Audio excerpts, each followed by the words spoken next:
gas contract. Yes, but after that, he broke in this ceasefire. He killed our people, and he didn't exchange prisoners. We signed the exchange of prisoners, but he didn't do it.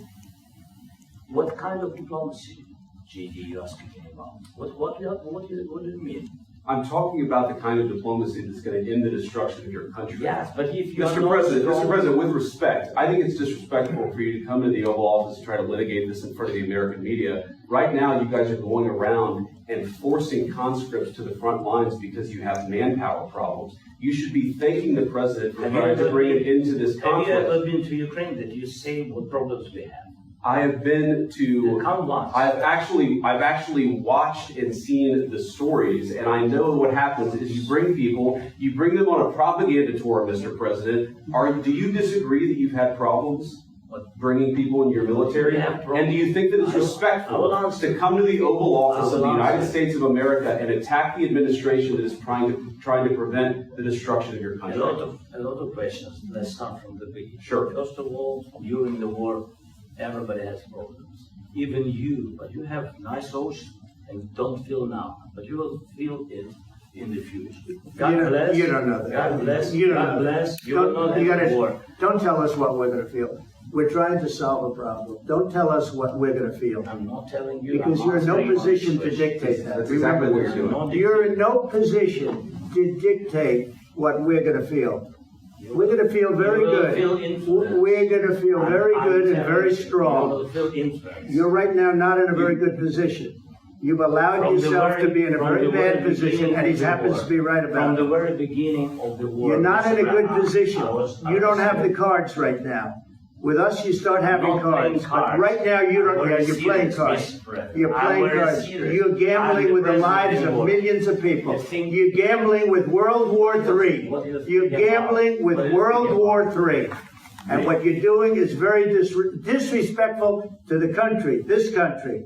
That's back to you. Far more than a lot of people said they should have. Have you said thank you once? This entire meeting? No, in this entire meeting, you said thank you. You went to Pennsylvania and campaigned for the opposition in October. Offer some words of appreciation for the United States of America and the president who's trying to save your country.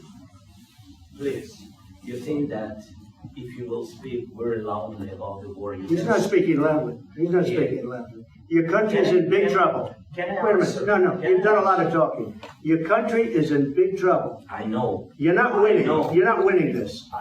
You have a damn good chance of coming out okay because of us. Mr. President, we are staying in our country, staying strong from the very beginning of the war. We've been alone. And we are thankful. I said thanks. You haven't been alone. You haven't been alone. We gave you, through this stupid president, $350 billion.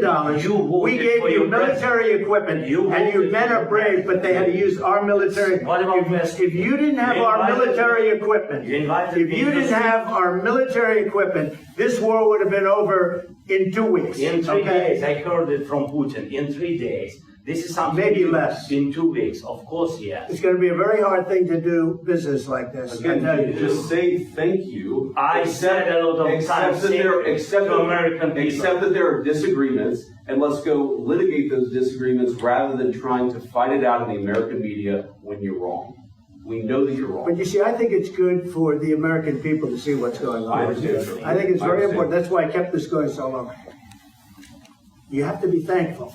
You don't have the cards. You're buried there. Your people are dying. You're running low on soldiers. Listen, you're running low on soldiers. It would be a damn good thing. And then you tell us, I don't want a ceasefire. I don't want a ceasefire. I want to go and I want this. Look, if you could get a ceasefire right now, I tell you, you take it so the bullets stop flying and your men stop getting killed. Of course, we want to stop the war. But you're saying you don't want a ceasefire. I said to you, I want a ceasefire because you'll get a ceasefire faster than an agreement. Ask our people about a ceasefire, what they think. That wasn't with me. That wasn't with me. That was with a guy named Biden, who was not a smart person. That was with Obama. It was your president. Excuse me. That was with Obama, who gave you sheets, and I gave you javelins. Yes. I gave you the javelins to take out all those tanks. Obama gave you sheets. In fact, the statement is Obama gave sheets and Trump gave javelins. You got to be more thankful. Because let me tell you, you don't have the cards. With us, you have the cards. But without us, you don't have any cards. One more question to Mr. Vice President.